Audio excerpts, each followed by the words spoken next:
আসসালামু আলাইকুম। তুই কিচেনের পক্ষ থেকে সকলকে স্বাগতম। আপনাদের মাঝে আজকে আবারও নিয়ে আসলাম নতুন একটা রেসিপি। আজকের রেসিপিটি হচ্ছে আমের আচার।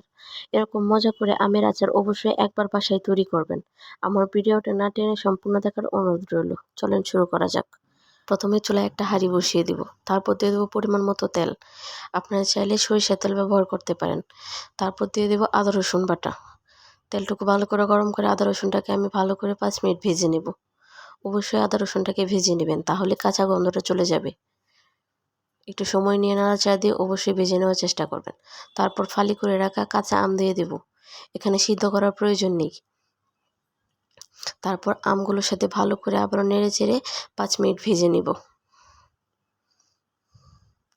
দেখতেই পাচ্ছেন আমি অনেকটা সময় নিয়ে 5 মিনিট পরিমাণ ভেজে নিচ্ছি আমগুলোকে। তারপর দিয়ে দেবো পরিমাণ মতো চিনি। এখানে আমি 3 কেজি আমের জন্য 2 কাপ চিনি দিয়েছি। অবশ্যই প্রয়োজন অনুসারে পরে আবার ব্যবহার করা যাবে। তারপর আমি ভালো করে 15-20 মিনিট রান্না করব।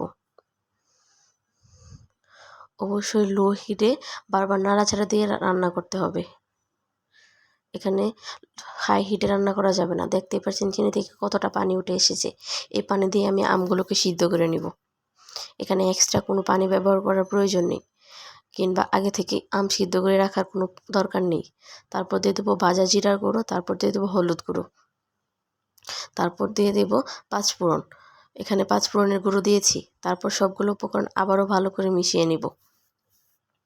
আপনারা দেখতেই পাচ্ছেন আমি নাড়াচাড়া দিয়ে সবগুলো উপকরণ ভালো করে মিশিয়ে নিচ্ছি। এ পর্যায়ে আমি আমের পানিটা সম্পূর্ণ শুকিয়ে নেব। দেখতেই পাচ্ছেন আমার আমের পানিটা প্রায় শুকিয়ে এসেছে এবং আমগুলো ভালো করে সিদ্ধ হয়ে মাখো মাখো হয়ে এসেছে। এ পর্যায়ে আমি দিয়ে দেবো চিলি ফ্লেক্স। এখানে শুকনো মরিচকে আমি গুঁড়ো করে দিয়ে দিয়েছি। তারপর আমি আবারও ভালো করে নেড়েচেড়ে মিশিয়ে নেব। দেখতেই পাচ্ছেন এই পর্যায়ে আমের কালারটা কত সুন্দর হয়ে এসেছে। আচারটাকে দীর্ঘদিন সংরক্ষণ করার জন্য আমি এখানে ভিনেগার ব্যবহার করেছি। অবশ্যই ভিনেগার ব্যবহার করার চেষ্টা করবেন। তারপর আবারও ভালো করে নেড়েচেড়ে মিশিয়ে নিচ্ছি। দেখতেই পাচ্ছেন আমার আচারটা হয়ে এসেছে। দেখতেই পাচ্ছেন আমার আচারটা কতটা সুন্দর এবং লোভনীয় হয়েছে। অবশ্যই বাসায় এভাবে একবার হলেও ট্রাই করবেন। এতটা সহজ উপায়ে আচার বানানো যায় ভাবা যায়?